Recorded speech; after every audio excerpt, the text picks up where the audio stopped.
Hello, welcome to Exposed News Outlet, where we shed light on the topics that matter most. I'm your host, Andrea. Today we're exploring an update on the LA fires as the blame game continues with disinformation and chaos from Trump and MAGA cultists like Elon Muskrat as they continue to attack political rivals instead of offering sympathy, empathy, or positive reassurance, at the very least.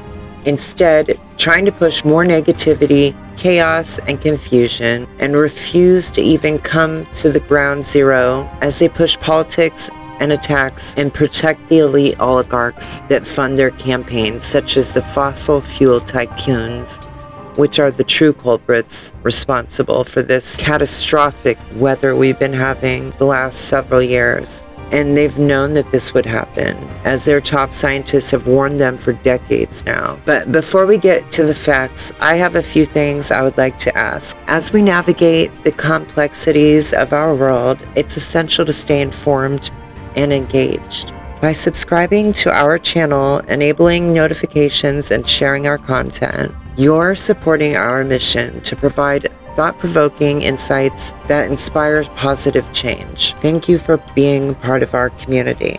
Now, without further ado, let's get to the facts. The report highlights from last year include 2024 was the hottest year on record. According to the report, 2024 has surpassed previous records as the hottest year globally, with an average temperature of 1.4 degrees Celsius or 2.5 degrees Fahrenheit above pre-industrial levels. Number 2, climate change, a deepening crisis. The report emphasizes that climate change is a worsening crisis, driven by human activities such as burning fossil fuels, deforestation, and land use changes. Number 3, consequences of inaction. If greenhouse gas emissions continue to rise at current rates, the report warns of catastrophic consequences, including, number 1, sea level rise of up to 1 meter, which is 3.3 feet, by 2100, or within less than 80 years. Number 2, more frequent and intense heat waves, droughts, and storms. Number 3, loss of biodiversity, with up to 1 million species facing extinction. Number 4, water scarcity, affecting up to 50% of the global population. Number 4, urgent need for action.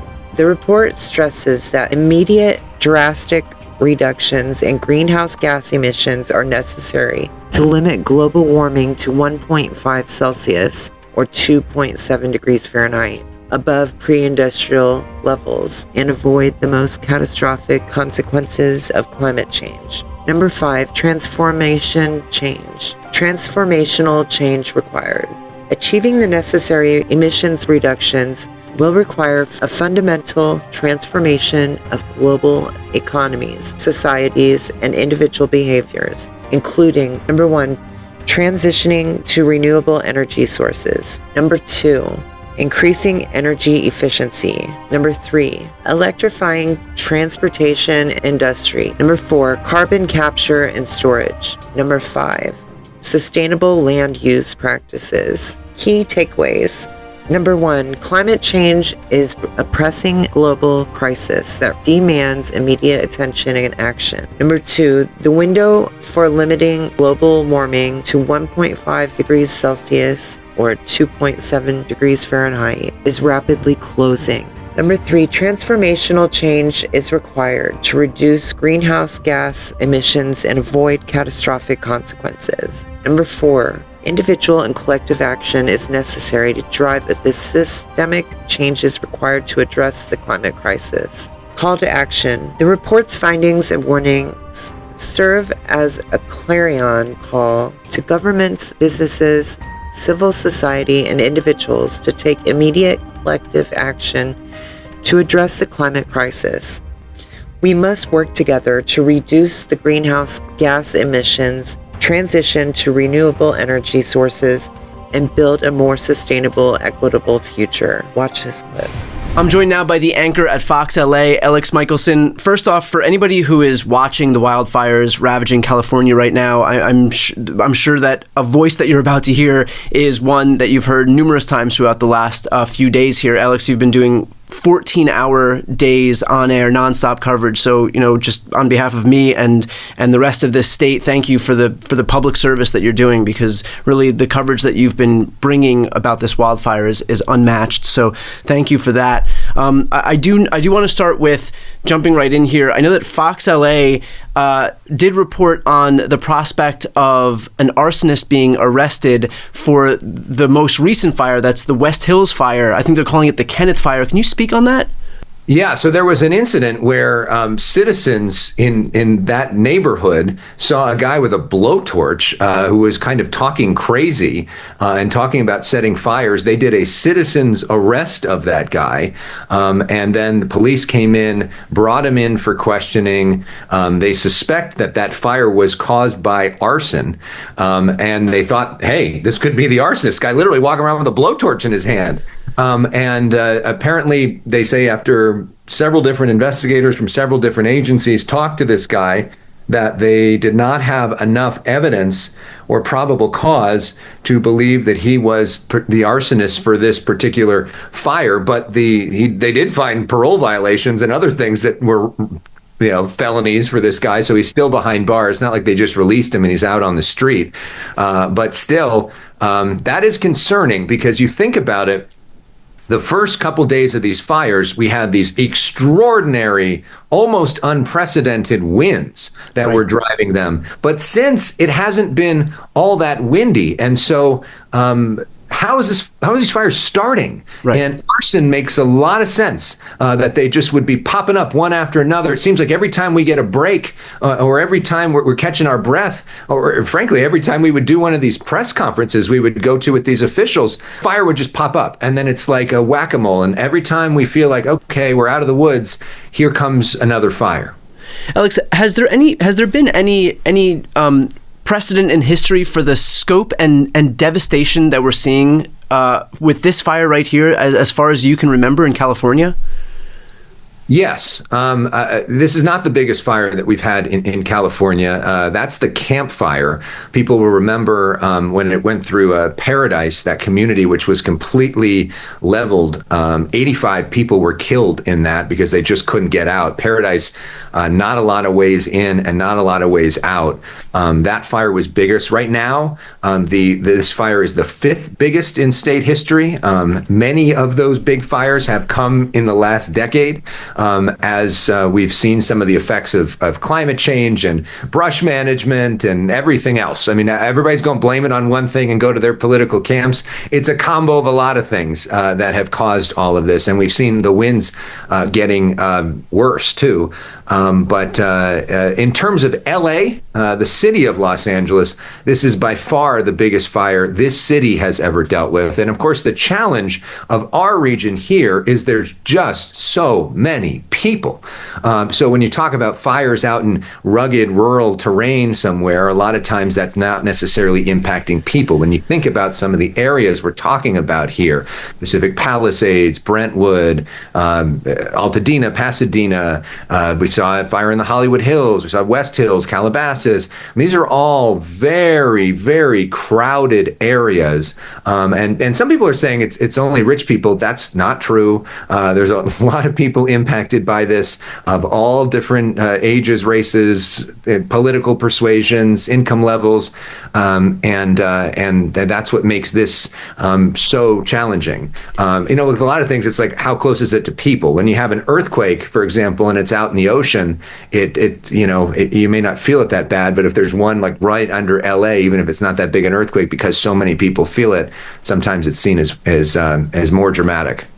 So you mentioned blame. You've spoken to everybody. I've been watching your coverage. Like I said, it's been just streaming on an endless loop here. You have spoken to Democrats. You've spoken to Republicans. I believe that you'll be speaking to Governor Newsom. You've also spoken with... I already did. I talked to him yesterday. We did an exclusive interview with him. You've spoken with Rick Caruso. Does there seem to be some underlying theme as to what went wrong and what could have or should have prevented this, if anything? Because I also know that there are some factors that obviously there's nothing you can do to mitigate them. You can't do anything to mitigate 80 to 100 mile per hour Santa Ana winds. You can't do anything to mitigate the fact that we haven't had rain in the better part of a year. The theme seems to be this: it's the other guy's fault. That's the theme. It wasn't me. That seems to be the trend that we're seeing right now. We had a situation where the mayor of Los Angeles had budget cuts to the fire department. The mayor of Los Angeles said those budget cuts didn't impact the readiness for this. And then Kristen Crowley, the fire chief for the Los Angeles Fire Department, did an exclusive interview with my colleague Gigi Graciette on Fox 11, where she said, yes, it did.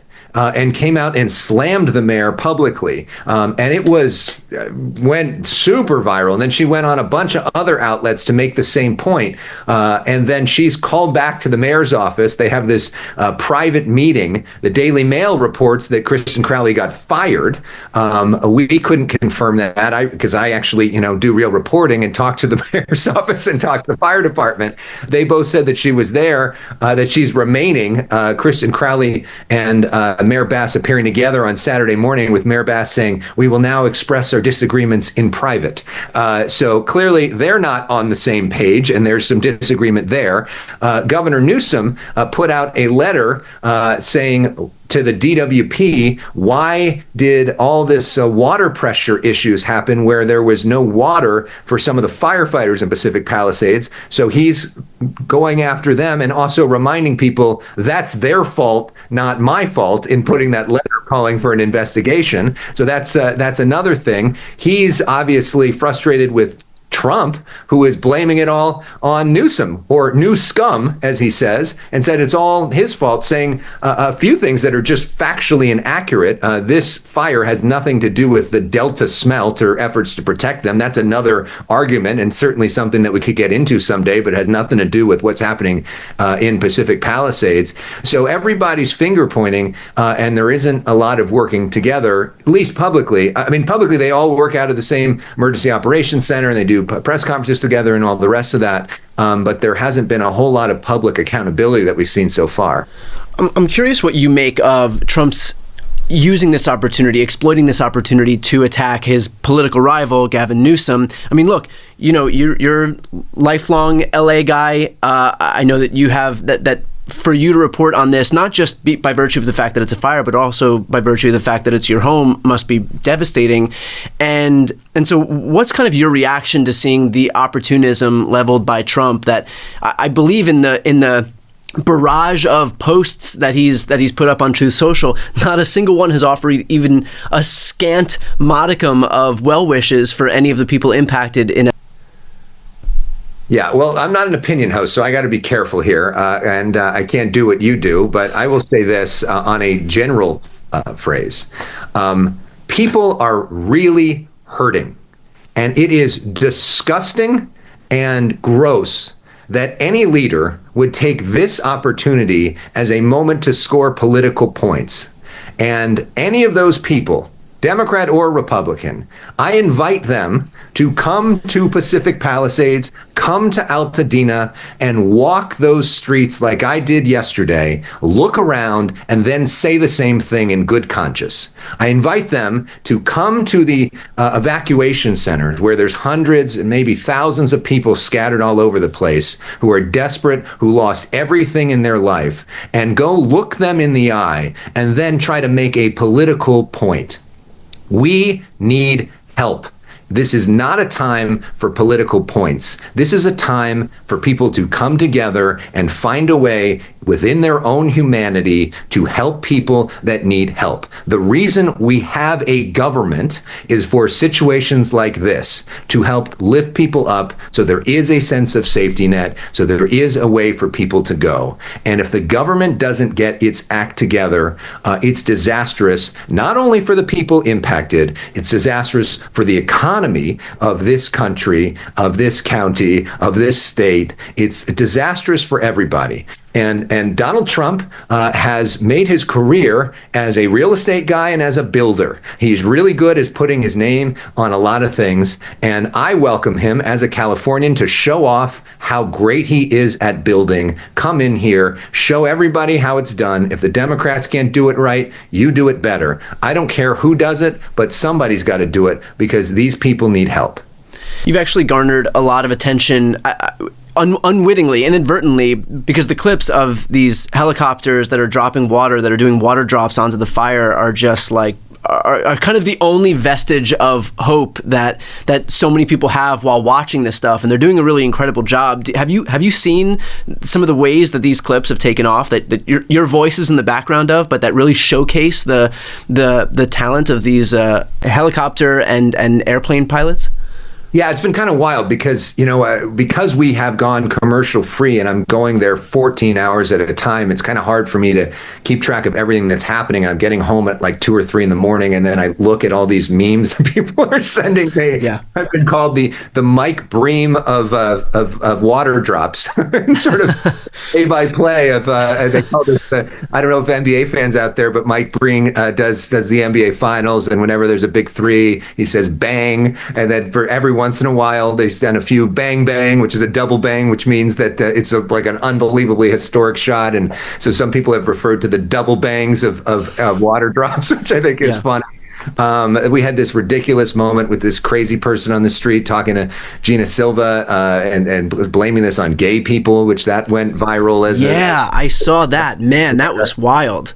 So there's, and then, this interview we did with Rick Caruso right at the beginning of this went super viral. Elon Musk was tweeting about it. Trump was talking about it. Biden ended up responding to Trump. So a lot of this stuff that's come from our little local show has kind of driven what's been happening national, which has been kind of a crazy thing to experience. But it's a reminder really about the importance and the power of local news and local television. A lot of people have moved on from us in the media ecosystem, but in these sorts of moments of crisis, having journalists on the field, in the field, who know their communities, who are committed to it, really matter. And with respect, because they're doing their job and they're really good at it. But a lot of times, national reporters, as inherent to what they do, parachute in to a community that they may not be that familiar with. They're there for a day or two when stuff is going crazy, and then they leave. That's what the job is.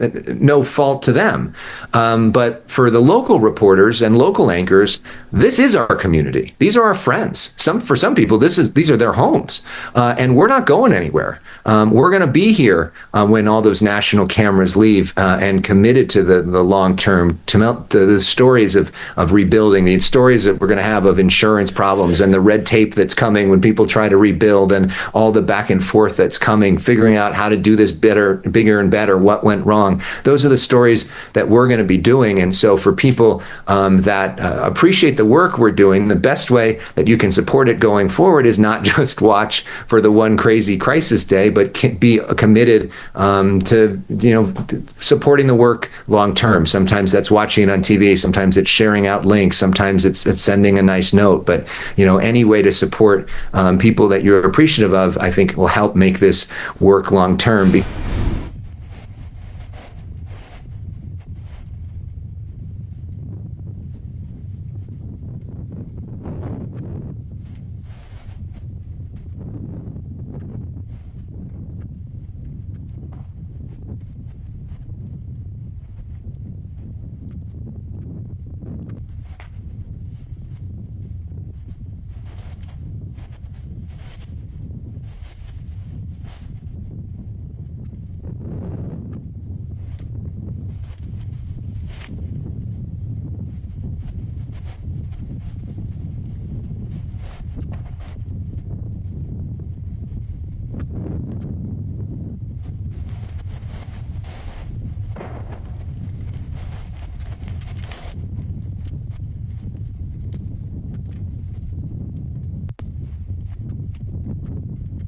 The race is on for crews to contain the two major fires still burning in Southern California, while 18 people are missing. They're hoping to make some progress on the flames and survey more of the damage that you're seeing here behind us before those high winds come back next week. Now, one of the fires, the Eaton fire, we talked a lot about that one specifically, it's now 55% contained.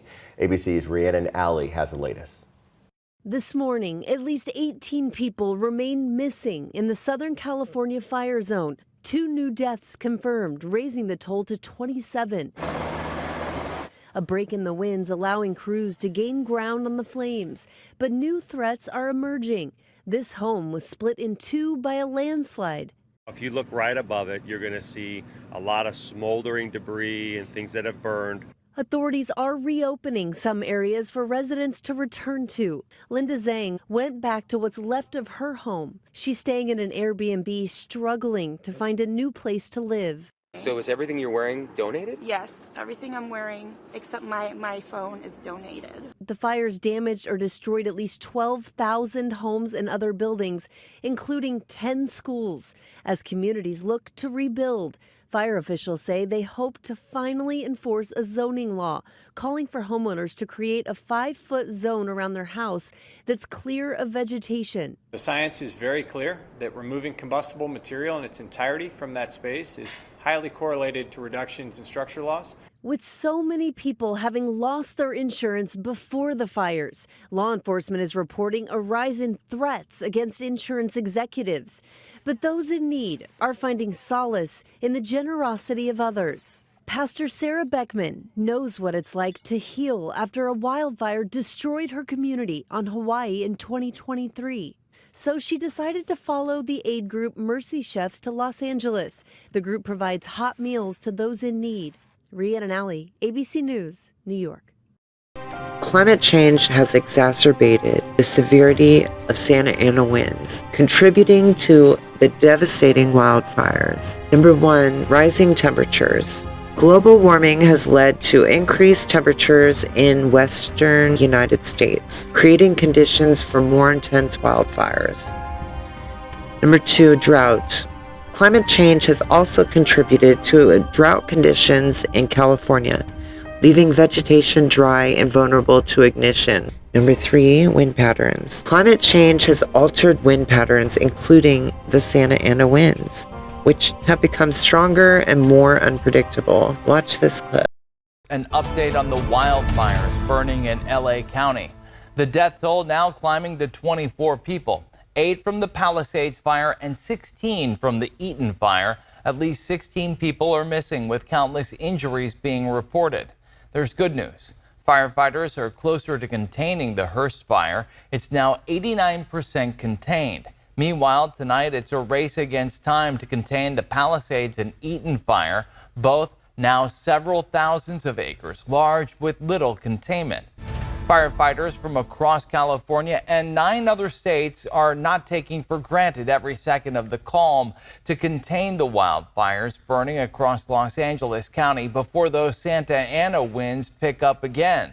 ABC's Andrew Dimbert has the latest from the historic disaster. Taking advantage of a brief lull in the wind, firefighters on the ground putting out hotspots to prevent flames from reigniting. The National Guard spraying flame retardant from the air.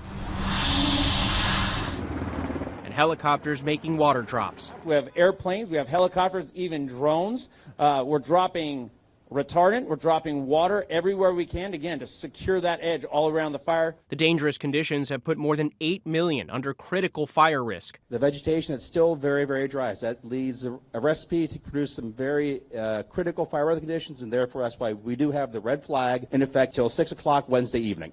The toll of what has already happened in Los Angeles County is unimaginable. At least 24 people are believed to be dead, and more than a dozen others remain unaccounted for. More than 12,000 structures believed damaged or destroyed, more than 60 square miles burned, more than 100,000 under evacuation orders. This as residents return to see their homes reduced to rubble. I'm standing here in front of my home, or what was my home. It burned down to the ground a few days ago in the Palisades fires. FEMA Director Chris Wells says active duty military will soon be deployed to join the firefighting efforts. Mexico has sent more than 70 firefighters and emergency personnel to California to help, and a team from Canada is due to arrive in Los Angeles on Monday. Andrew Dimbert, ABC News, New York.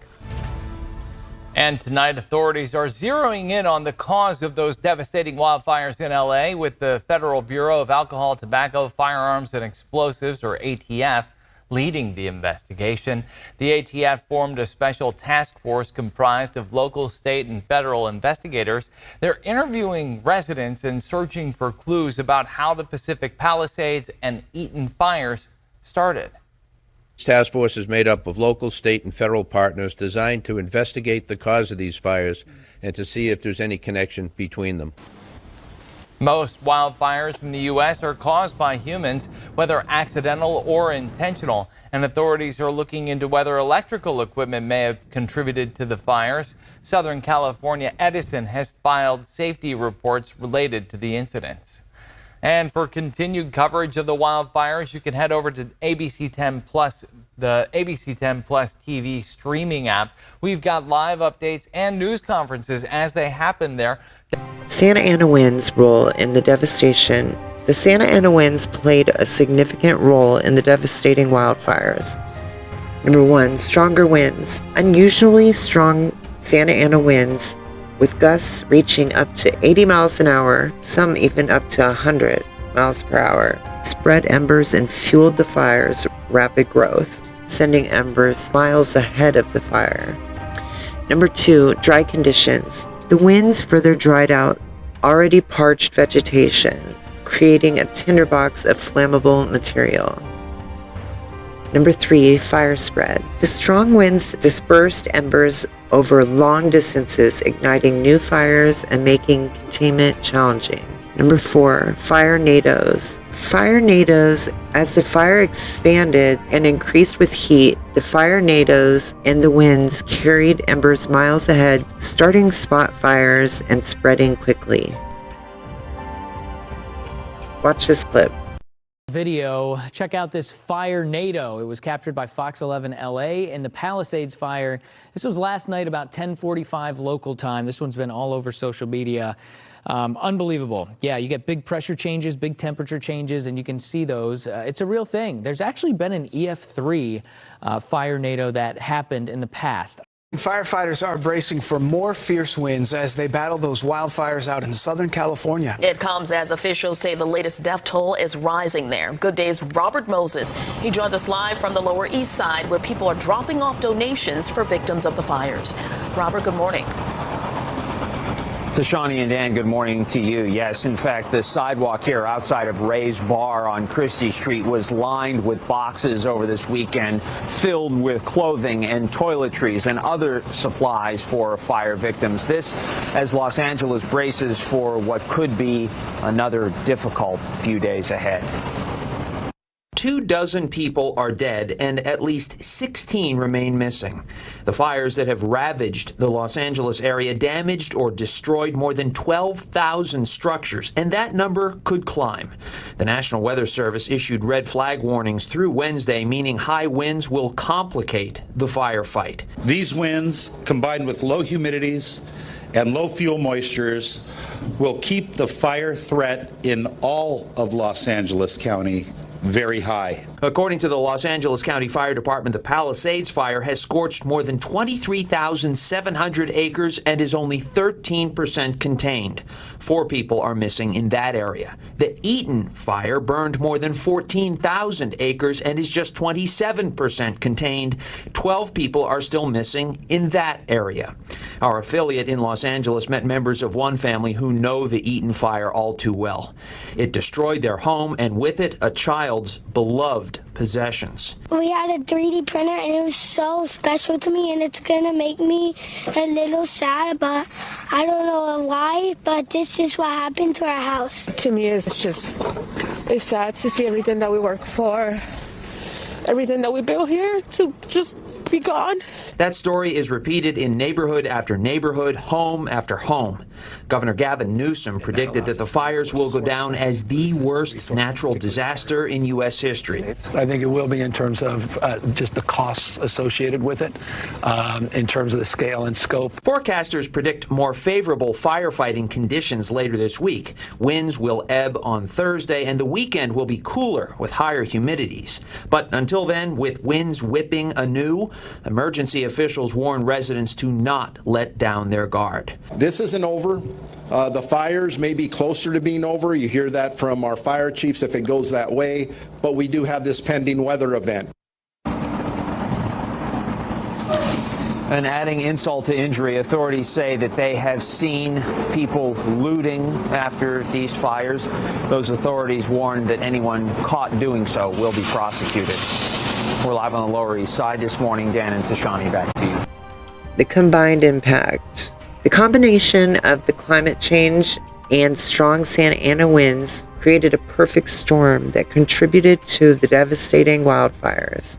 Number 1, increased fire risk. Climate change has elevated the risk of wildfires in California, and the strong Santa Ana winds provided the spark that ignited the devastating fires. Number 2, unprecedented destruction. The intensity and speed of the fires, fueled by strong winds and dry conditions, led to unprecedented destruction and loss of life. Number 3, long-term consequences. The impact of these wildfires will be felt for years to come, with potential long-term consequences for the environment, local economies, and communities. Watch this clip. Pointing, blaming, and misinformation about who or what is responsible for these fires. The Republican Party has shifted the blame to water management, falsely suggesting that reservoirs weren't full when in fact they were completely full except for one reservoir that is undergoing repairs. The GOP has tried to blame environmental policy and regulation, pointing to the preservation efforts to stave off the extinction. I hope you're sitting down for this because this story is interesting. To stave off the extinction of something called the Delta smelt. It's a tiny little fish endemic to a watershed that isn't even remotely connected to Southern California. They've tried to blame diversity initiatives, blaming female firefighters and wholly disrespecting the tireless and brave work of the people who are still fighting these blazes around the clock, even as we speak. What they have not blamed, what has been continuously shielded from the GOP's discussion of these wildfires, is the role that climate change plays in worsening drought, in strengthening winds, and in exacerbating the weather variation that has led us directly to these increasingly destructive wildfires. And so as Trump takes office, we have evidence from his first term that his administration is wholly capable of politicizing disasters, withholding aid from Americans over petty feuds with any leader or politician he sees as an adversary. Meanwhile, climate change is making these billion-dollar weather disasters much more common and much worse. And rather than try to show up as a global leader in the fight against climate change, Donald Trump's campaign indicated that he will withdraw the United States from the Paris Agreement again to reduce greenhouse gases in preparation for another campaign promise to drill, baby, drill. For more on this, I'm joined by that state's former governor, Democrat Jay Inslee, who just finished his term in office on Wednesday. Governor, good to see you. First of all, your time as governor in Washington has come to an end after 12 years. Congratulations, and thanks, by the way, over all those years for coming on our show and talking about some of the most important issues of our time, including climate change. So congratulations on your new life, whatever that is. Thank you. Well, I'm not done standing up for my state and democracy and against this guy in the White House. Martin Luther King is going to go in and try to punish blue states. I'm not done in the fight against that. Well, let's talk about that, because 12 years ago, when you took the governorship, there was less of this nonsense that went on, right? There was a sense that this is the role of government. When we are government can do things that we can't do on our own, and disasters are one of those things that we just don't politicize. As an interviewer, I have interviewed people of all stripes when there's been a disaster, and there's a sense that we all come together. That flavor changed under Donald Trump, and you experienced it very, very directly. What's your sense of how that's going now and how you immediately combat that? Because there are people in California right now who've lost their homes, some of whom do not have insurance, some of whom are in areas that are continuing to be evacuated because those fires are still burning. Well, imagine this. Imagine a couple standing in the ruins of their home, embracing and crying, which I've seen on multiple occasions because these fires are increasing because of climate change. And imagine them turning to the President of the United States and said, could you lend us a little hand here? And he says, no, I don't like you because you live in a blue state. You happen to have elected Democrats on occasion.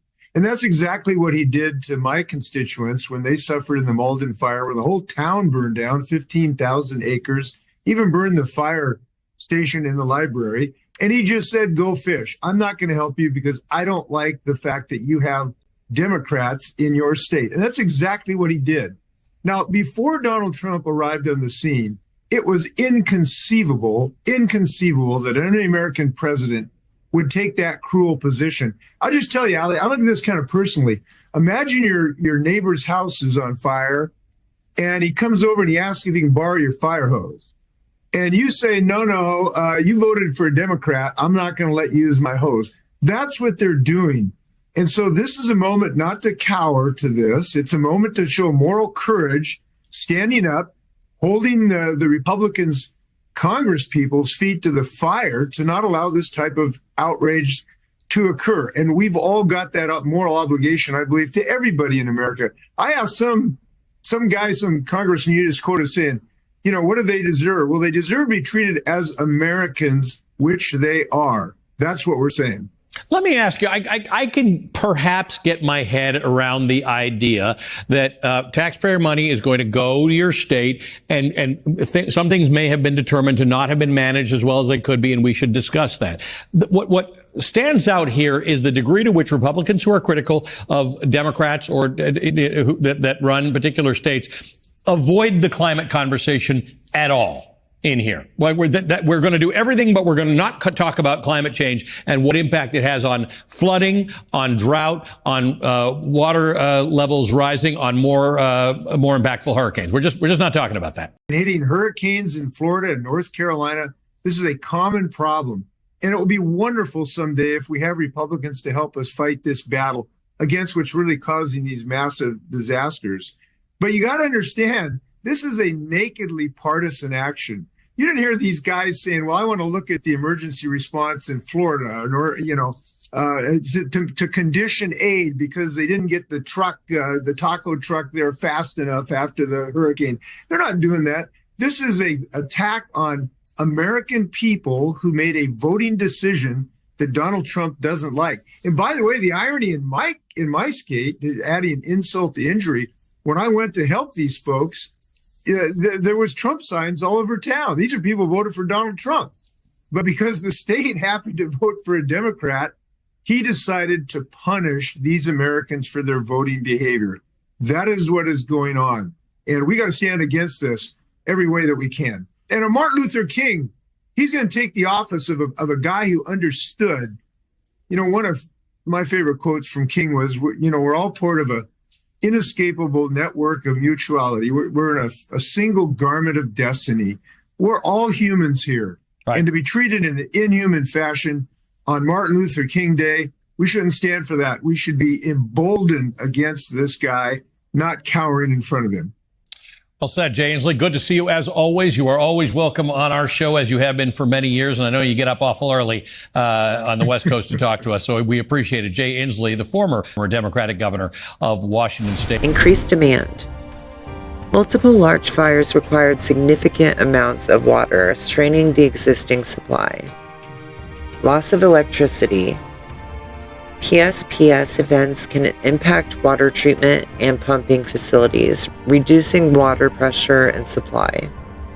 Watch this clip.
When fire hydrants ran dry in the Pacific Palisades, it sparked a wave of criticism and even misinformation. Because Karen Bass didn't fill the reservoirs. So all the fire reservoirs were not, so the fire trucks are there, they couldn't pump water. They cut the water off. They don't have water. Surveys show LA did have water, but amid widespread frustration and a report that a local reservoir in the Palisades was offline and empty due to repairs, California Governor Gavin Newsom issued a review of Los Angeles water and power. Here's how the water supply system works and what we know about why hydrants ran out of water at the height of the Palisades fire. About 2/3 of LA County's water comes from sources outside of LA. And because LA is surrounded by mountains and hills, much of that water has to be pushed up to higher elevations. Well, water is heavy, relatively speaking, and so it takes energy to pump it upstream. Eric Porce, director of the California Institute for Water Resources, says you can think of the system sort of like a tree with interconnected branches. There are big trunk mains that move water from a source, like a water treatment plant or a reservoir, and carry it to smaller distribution mains which split off from the trunk. From there, the water is moved through even smaller pipes or lateral lines that carry water to homes, businesses, and fire hydrants. In some areas, tanks and reservoirs are placed throughout the system to help maintain pressure, because pressure is what pushes water into all of the nodes. But during the LA wildfires, officials said intense demand overwhelmed the system, which drained several tanks and meant that there wasn't enough pressure to push water to hydrants up in the Palisades. So I want to make sure that you understand there's water in the trunk line that just cannot get off the hill because we cannot fill the tank fast enough. Officials say there wasn't a lack of water in LA, and data shows that major California reservoirs were at or above historic averages when the fires broke out. But in a letter to LA officials, Newsom called the ongoing reports of the loss of water pressure to some local hydrants during the fires and the reported unavailability of water supplies from the Santa Ynez Reservoir deeply troubling. However, a former city official told the LA Times that given the severity of the fires, the area still would have experienced serious drops in pressure even with that reservoir. Those distribution systems aren't really designed to manage wildfire, especially wildfire that was spreading at this rate. Meanwhile, state officials are pushing back against claims that environmental policies caused LA to have water problems, as some blamed Newsom and the state's efforts to protect species like the Delta smeltfish by restricting the flow of some water to Southern California. You're just letting water run into the Pacific? Because of what, a fish that no one's heard of? Does anybody care about the smelt fish? Incoming President Trump posted he wanted to protect an essentially worthless fish called a smelt by giving it less water. It didn't work, but didn't care about the people of California. Now the ultimate price is being paid. So what's happened is a tragedy, and the governor has not done a good job. What do you say to the criticism that the state has mismanaged water supplies? I think the facts speak for themselves. The fact that there is water in reservoirs beyond what is average traditionally for this time of year means that we are moving water when it is available. And I want to be very, very clear. The way that we are moving water and have been moving water and conditions that we're seeing in Southern California around access to that water, it has nothing to do with protected fish species under the law. Carla Namath and other California officials say one of the biggest issues was actually wind. The fire is being fueled by a combination of strong winds and surrounding topography, which is making it extremely challenging for our personnel that are assigned to this incident. Is there anything California or LA officials could have done better to mitigate the threat of these fires? There will be lots of opportunity after this event to understand what happened. And we will learn from that, and especially in the context of climate, and we will adjust and move forward. I think it's really important for folks to understand that a fire suppression strategy for a wildland fire is not dealt with localized community fire hydrants. It's just not the right scale. Catastrophe in California. A Los Angeles disaster movie roars to life. Whoa! This was like an 80-mile-an-hour blowtorch. I came out and I saw a fireball. Do you know what you're gonna do now? How do I get to my house? Tonight, homes in ashes. Oh, God, it's gone. I hadn't cried until I got here. Lives in chaos. My parents tried to get me out of here, but I couldn't leave. I can't go, bro. 51 years, man, I've been in this house. Heroes in action. You haven't slept? Not really. You got control on one, and then the winds pick up. The flames are still burning, and questions are burning too. How is there no water in the hydrants, Governor? Is it going to be different next time? It has to be. What lies ahead? How do you come back from something like this? They come back one day at a time. LA's landscape changed forever. Its strength still stands. We are resilient. We'll find a way. We will rebuild, and we will rebuild together. Now, the very latest from the front lines. Fire and ash. Devastation in LA. Good evening. I'm Lester Holt. Everywhere you look in fire-ravaged LA, scenes of apocalyptic destruction, as 6 different wildfires turned some of the most iconic neighborhoods in the world into moonscapes. Here's where things stand this evening. At least 11 people are dead. More than 150,000 are under evacuation orders. And some 10,000 buildings and structures have been burned to the ground. Tonight, stories of heartbreak, heroism, and also hope. But first, we take you moment by moment through the last 4 days, from the first sparks to the mammoth blazes now unleashing their full fury across a great American city.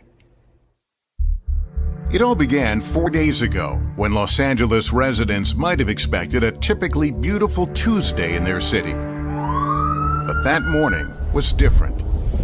Dry winds were blowing harder than almost anyone could remember. So around 10:30 a.m., when a small fire broke out along a bushy hillside near a state park, those winds quickly fanned the flames.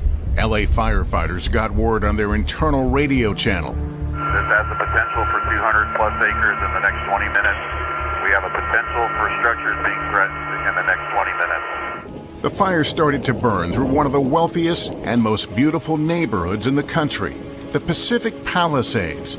I saw when the fire first started, so I rushed over here to pack my belongings, and I got the evacuation orders. Barely 2 hours after the fire broke out, residents began fleeing by car, but some got stuck in their tracks. The homeowners are saying they're unable to access any exit routes. There's fire on both sides of the roads. Amid the growing chaos, many abandoned their cars in the gridlocked traffic. Responding fire crews used a bulldozer to clear a path. Crucial minutes ticked by. By 4 p.m., the monstrous fire had gathered even more strength, devouring homes. I think over behind us on Enchanted Way, there's probably 4 homes that were lost. I could see from the roof, I could see a structure on fire, so. Firefighters tried to attack the flames with airdrops by helicopter as the winds kept driving the fire forward, toppling trees and severing power lines. The only thing I heard above that wind was the power lines popping. By 6:30 p.m. on Tuesday, the Palisades fire had already burned more than 1,200 acres and forced the evacuation of thousands. We were here not too long ago. California Governor Gavin Newsom declared a state of emergency. It's incredibly important that we heed the warnings, the calls, that we're not out of the woods by any stretch of the imagination. The governor was right. Just as he and his team were speaking, another fire had broken out in Altadena, a small foothill community to the east of the Palisades. Officials would name it the Eaton Fire, after a canyon near its origin. Which is your house? Yeah, this is our house. Backyard's on fire. I'm out of here. That new fire blew up rapidly in the darkness, expanding its scale, forcing the evacuation of this assisted living facility.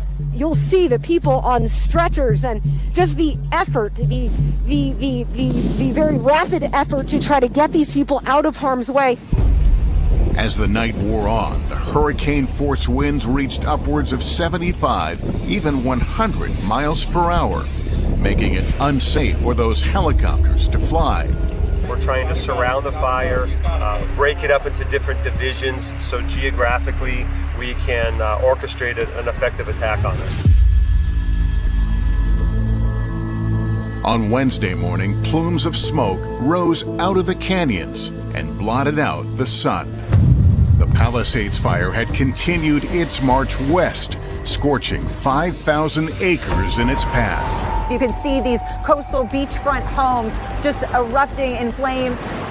An estimated 1,000 structures had been razed by the fire. Cars, schools, churches, communities gone. It's devastating. It is apocalyptic. This does not feel real. Good morning. Thank you. At a morning press conference, the Los Angeles County Fire Chief Anthony Marrone didn't mince his words. The fire is growing. We have no percentage of containment. And 40 miles away, there were the first reports of deaths from that Eaton fire. Unfortunately, we have 2 reported fatalities. Tens of thousands of people remained under mandatory evacuation orders. And yet we found people returning to see what the fire had spared and what it had not. Is this your home? Yes. I'm so sorry. How long were you here? My entire life. I'm kind of in shock right now. Just watching this house burn down here too. Armed with garden hoses and buckets, people whose homes were miraculously untouched threw water onto smoldering roofs and yards. In Altadena, KNBC reporter Michelle Vallis watched the neighbors rush to help a man hold back the flames, the monster winds fueling a sudden roll of fire. These neighbors desperately try to keep their home from catching fire. And then rescue came. Here they come! We're gonna help you! More than 7,000 firefighters and emergency personnel had been deployed across the region since the fires began, saving who and what they could. Fighting walls of fire, often on foot, and sometimes running low on water. Out of every fire hydrant you've seen, what have you found? Right now, we're finding most of them are down or low pressure. Help was on the way. Fire trucks hit the road from neighboring states. But the fires didn't wait. Oh my God. Runyon Canyon is on fire. A new fire took hold in the Hollywood Hills. Officials dubbed it the Sunset Fire and ordered people to evacuate. There was panic and gridlock on Sunset Boulevard as the fire pressed close to the Hollywood Bowl. And then a sound of hope people didn't know they'd been waiting for. Choppers in the air. Here, at least the winds had died down, giving firefighters a fighting chance. In fact, as the sun rose Thursday over Los Angeles, the winds remained calmer. CAL FIRE's Chief Brent Pasqua. So this morning is a night and day difference from the last 2 days. I believe if it stays like this, we can actually turn a corner on these fires.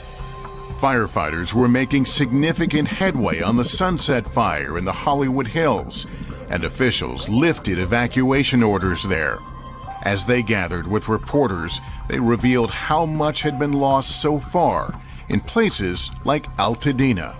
The Eaton fire remains estimated to be 10,600 acres, and we have 0% containment. I have 5 friends who have lost their homes, 2 who've lost their entire block. Closer to the coast, the Palisades fire burned more than 17,000 acres. The air was so toxic, schools throughout the region were closed. Life here is unrecognizable. We can smell all of the chemicals and things that were inside these properties that were burning. It's just complete devastation, but home after home after home destroyed. Early in the afternoon, television viewers witnessed a new disaster in the making. Flames from the Eaton fire were lapping at the edges of the iconic Mount Wilson Observatory.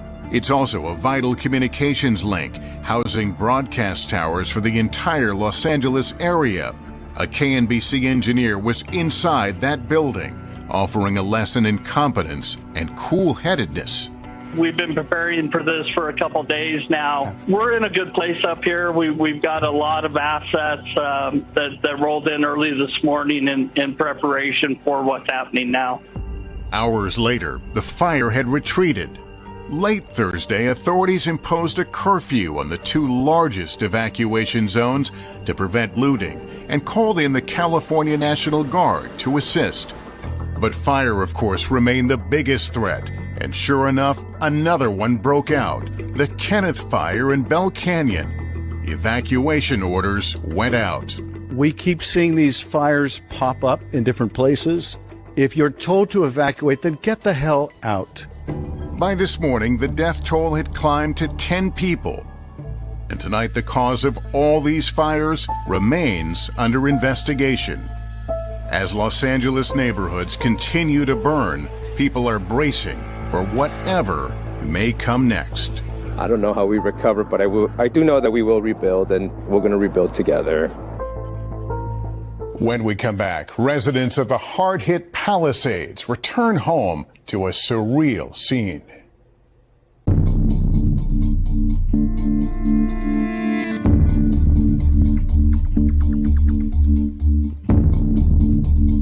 The Palisades fire is already the most destructive in LA history. Two of our correspondents, Jacob Soberoff and Katie Tur, grew up there. Like so many others, they returned to find a heartbreaking scene. Pacific Palisades, a Los Angeles neighborhood 20 miles west of downtown, is the epicenter of this week's disaster. More than 5,000 homes and structures destroyed. About 20,000 acres razed by the flames, and nearly 40,000 people ordered to flee for their lives. I grew up in Pacific Palisades, and I've never seen anything like this. The whole town was gone as we knew it. This is the Palisades Public Library. It's still on fire. I brought my kids here, I don't know, in the last 4 or 5 months. With their library cards, they check books out of here. Look at the fire still burning in the roof. Then I drove along the world-famous Sunset Boulevard. To me, Sunset Boulevard is the heart of my community. There's not a single house left standing here. What do you do? What do they do? There's just never, ever, ever been anything like this. One of my best friends grew up here in the Palisades, too. MSNBC anchor Katie Tur. Here she is as a kid in the neighborhood. A heavy hitter, getting a jump on her career. We drove through streets filled with so many of our childhood memories and dreams. Growing up, we had fires too. Did you ever evacuate? No, we never evacuated. And that's what's crazy. It's like everybody thought in the event of a natural disaster, this area is untouchable. They just thought fire would be contained before it ever got down here. Thankfully, it mostly was until now. And this is the most densely packed area in the Palisades. Not a single house is left here. If I was going home, I'd make a left on this street. Why don't we go there? Was that your front door?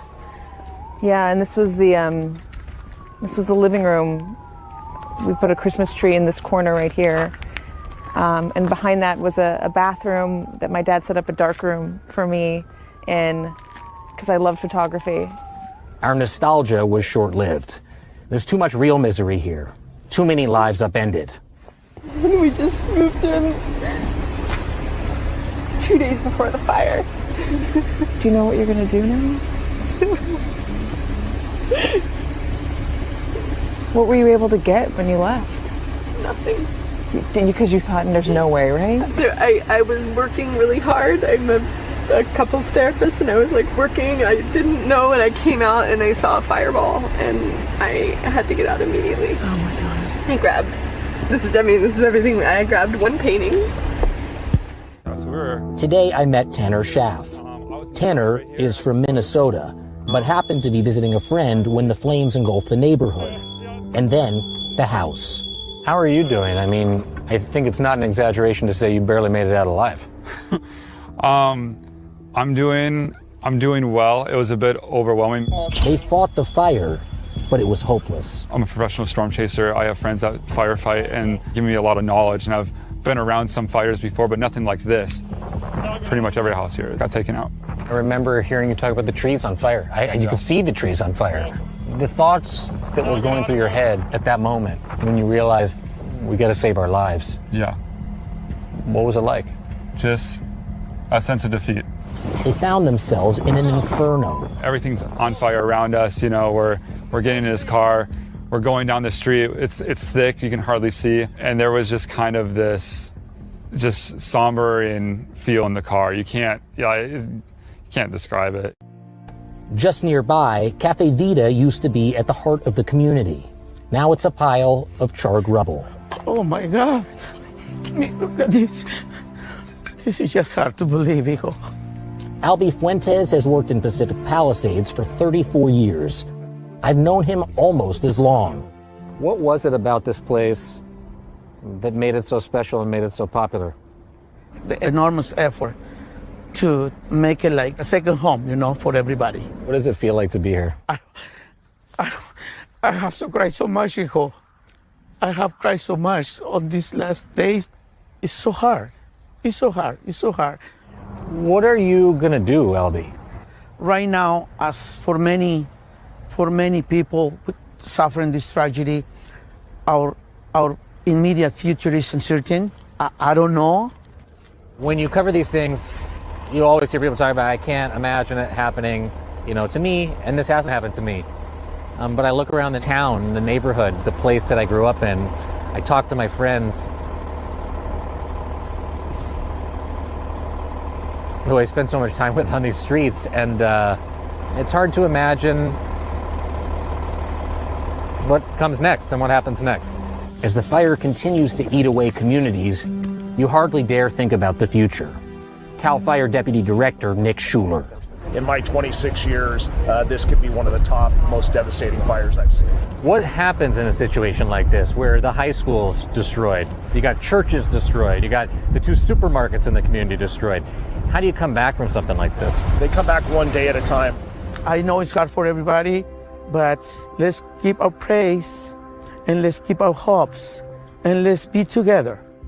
The LA fires have been devastating, with thousands of structures burned to the ground. Official reports indicate that the fires have been fueled by strong winds, dry conditions, and elevated fire risk, particularly in Southern California, where more than 12,000 structures have been burnt to the ground in a scene that looks like a bomb went off.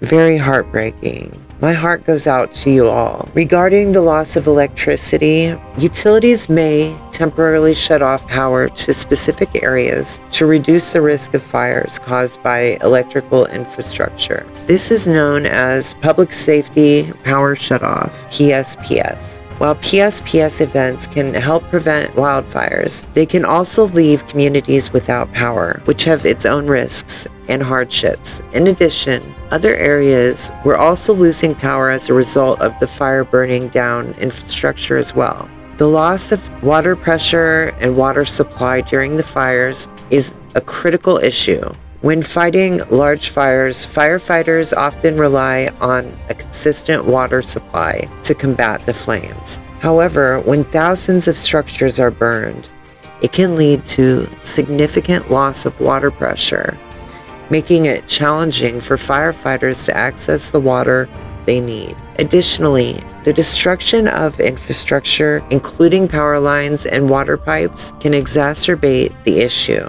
With multiple large fires burning simultaneously, the demand for water increases, putting a strain on the existing water supply system, especially what we currently have. Our current infrastructures are not designed to deal with catastrophic fires like this. They're just not. Key factors contributing to water supply issues: destruction of infrastructure. Burned power lines and water pipes can disrupt the water supply system. It's essential to note that the exact cause of the water supply issues during the LA fires is still under investigation. However, it's clear that the combination of factors, including the destruction of infrastructure, increased demand, and loss of electricity, have contributed to the challenges faced by the firefighters. California's economy is massive, ranking as the largest subnational economy in the world. If it were an independent nation, California's economy would be the fourth largest globally, surpassing Japan and only trailing Germany, China, and the rest of the United States. In terms of GDP, California's economy was valued at a whopping $4.080 trillion in 2024, with the state's agriculture sales alone exceeding $42.6 billion. The state is also home to many of the world's most valuable technology companies, including Apple, Alphabet, Nvidia, with Silicon Valley being a leading hub for the high-tech innovations and development. Billionaires and celebrities joined together to pledge aid and clothing and resources to those impacted by the horrific Los Angeles fires. From Halle Berry donating her personal closet and aid to Eva Longoria pledging $50,000. Queen Bee, Beyonce, pledging $2.5 million from her Be Good business. Jamie Lee Curtis also pledging $1 million from her family as well. Paris Hilton, whom lost a home in the fire as well, is also pledging money to aid as well. Luckily, Paris has multiple homes in the area. The one that burnt down was her largest and most expensive, unfortunately. Save the Children is in the California area as well to help with aid and mental health for children impacted by the Los Angeles fire. Contact Save the Children if you are a parent in need of resources and to bring kids together as well. While it was reported that California's economy ranked 5th globally in 2017, its growth and current rankings suggest it may have surpassed that position. The LA fires have devastated many affluent neighborhoods, with numerous luxury homes and buildings destroyed. The financial impact is estimated to be staggering, with losses likely to run into the hundreds of billions of dollars. Many of the affected homeowners and businesses may not have adequate insurance coverage, leaving the vulnerable to financial ruin. Even those with insurance may face significant out-of-pocket expenses and bureaucratic hurdles in securing compensation. Although Biden has promised to reimburse 100%, and hopefully the current administration will honor that. The recovery process will be prolonged and challenging. Officials estimate that debris removal may take at least 9 months to a year. Rebuilding efforts may not commence for over a year. The homeless crisis in LA will likely worsen as many displaced residents may struggle to find affordable housing. The situation is dire, and it's essential that affected individuals receive comprehensive support. Government agencies, insurance companies, and nonprofit organizations must work together to provide, number one, emergency financial assistance for immediate needs. Number two, full coverage for rebuilding and recovery efforts. Number three, access to affordable temporary housing and social services. Number four, streamlined processes for insurance claims and government aid. I know FEMA is there and they are streamlining. You can get emergency money immediately and then qualify for more aid after that. Definitely look into, and I will link the links in the description box as well. The LA fires have exposed the vulnerability of even affluent communities to natural disasters. It's crucial that we learn from this tragedy and work towards creating a more resilient and equitable communities for all. Living through a massive fire with hurricane-force winds is an unimaginable nightmare. The terror of watching flames engulf everything you hold dear, the desperation of fleeing for your life, the helplessness of seeing your livelihood reduced to ashes is trauma that leaves deep scars. The relief of narrowly escaping with your life is tempered by the crushing loss of everything you've owned. The clothes on your back are all that remain, a poignant reminder of the fragility of life and the impermanence of material possessions.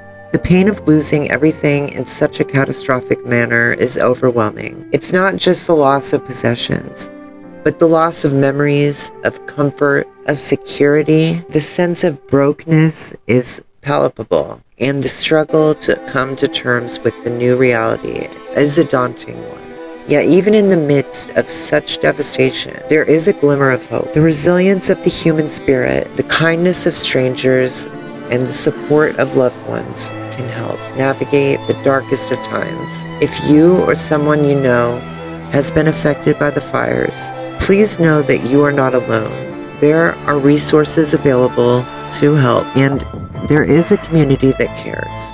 Supporting those affected by the fires is crucial during this challenging time. Donating, volunteering, and offering words of encouragement can provide vital comfort and relief. Every gesture, no matter how small, counts. Here are some ways to help. Donate to reputable organizations such as American Red Cross, Southern California Division, Salvation Army, Southern California Division, local food banks and shelters of the Southern California Division, World Central Kitchen, California Firefighting Organization. Volunteer your time. Help distribute supplies and resources, assist with cleanup and rebuilding efforts, provide emotional support, and listen to those affected. Offer words of encouragement, send messages of hope and resilience. Share stories of inspiration and recovery. Let those affected know that they're not alone. Again, remember, every small act of kindness can make a significant difference in someone's life. The World Central Kitchen, WCK, is a nonprofit organization founded by Chef Jose Andres in 2010, aiming to provide food relief in disaster-stricken areas and support local food systems. Here's an overview. Mission and impact of the World Central Kitchen. The World Central Kitchen California has a site set up in Los Angeles. If you would like to donate, their website is wck.org. It has responded to numerous natural disasters, including hurricanes, wildfires, and earthquakes, providing millions of meals worldwide. They've addressed food insecurity issues in the United States, offering support during COVID-19 pandemic and government shutdowns. Notable relief efforts. Hurricane Maria 2017. WCK served over 2 million meals in Puerto Rico. California wildfires in 2018. World Central Kitchen provided meals for the firefighters and displaced residents. COVID-19 pandemic 2020. World Central Kitchen transformed restaurants into community kitchens, serving those in need. The Ukraine-Russia conflict 2022. World Central Kitchen established kitchens in Ukraine and Poland to support refugees. Recognition and awards. Chef Jose Andres has received several awards for his work with World Central Kitchen, including the James Beard Foundation Award in 2018, Humanitarian of the Year, Time 100 2018, one of the world's 100 most influential people, Princess of Asturias Award in 2021, Concord category, Courage and Civility Award in 2021, received a $100 million award from Jeff Bezos. How to help. If you'd like to support World Central Kitchen's efforts, you can donate, visit their website, contribute funds or resources, volunteer, join their team to help with disaster relief and food distribution. Spread awareness, share World Central Kitchen's mission and impact on social media to inspire others to get involved. For more information, visit World Central Kitchen's official website at wck.org. For more information about the local aid and restrictions and evacuation orders, be sure to check out www.laem.org. Here's an overview of the Save the Children organization, which is an organization I mentioned earlier that works for improving mental health with children after a crisis and resources for children displaced. Here's the information about the organization and how to contact them or donate. Mission and history. Save the Children is a global nonprofit organization that works to promote children's rights and provide assistance to children in need around the world. Founded in 1919, the organization has been working for over 100 years to improve the lives of children. Programs and services. Save the Children provides a range of programs and services, including Number 1, emergency response. Providing aid to children and families affected by conflicts, disasters, and other crises. Number 2, education. Supporting education programs to help children access quality learning opportunities. Number 3, health. Working to improve children's health through programs focused on nutrition, maternal and child health, and disease prevention. Number 4, child protection. Advocating for children's rights are working to prevent child abuse, neglect, and exploitation. Number 5, food security and livelihoods. Supporting programs to improve food security and help families build sustainable livelihoods. If you'd like to support Save the Children, here are some ways to get involved. Make a one-time or a monthly donation to support Save the Children's programs. Sponsor a child and receive updates on their progress and well-being. Explore volunteer opportunities with Save the Children in your local community.